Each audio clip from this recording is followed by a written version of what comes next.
আসসালামু আলাইকুম। আশা করি সকলে অনেক ভালো আছেন। আজকে খুবই সুস্বাদু একটা রেসিপি নিয়ে এসেছি। এই রেসিপিটা আমার অনেক পছন্দের, আশা করি আপনাদের অনেক ভালো লাগবে। আমি আজকে ডিমের রেসিপি নিয়ে এসেছি। প্রথমে আমি 3টা ডিম সিদ্ধ করে ছোট ছোট টুকরো করে নিয়েছি। সবসময় তো আমরা আস্ত ডিম রান্না করে খাই, সো আজকে ছোট ছোট টুকরো করে রান্না করে খাবো। প্রথমে তেলটা গরম হয়ে গেলে আমি এখানে আস্ত মশলাগুলো দিয়ে দিব। 2টা শুকনো মরিচ, 2টা দারচিনি এবং 2টা লবঙ্গ, 2টা এলাচ, সামান্য পরিমাণ জিরা দিয়ে আমি তেলে ভেজে নিব। তারপর আমি এখানে পেঁয়াজ কুচিগুলো দিয়ে দিব। পেঁয়াজ এবং আস্ত মশলাগুলো ভালো করে আমি এখানে ভেজে নিব।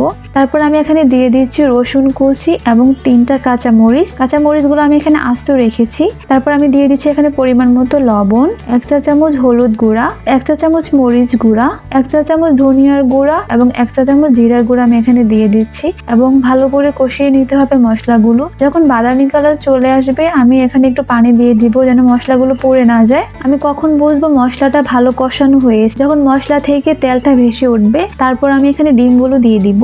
আর 2 থেকে 3 মিনিট পর আমি গরম মশলাটা দিয়ে তরকারিটা নামিয়ে নিব। ধন্যবাদ সবাইকে।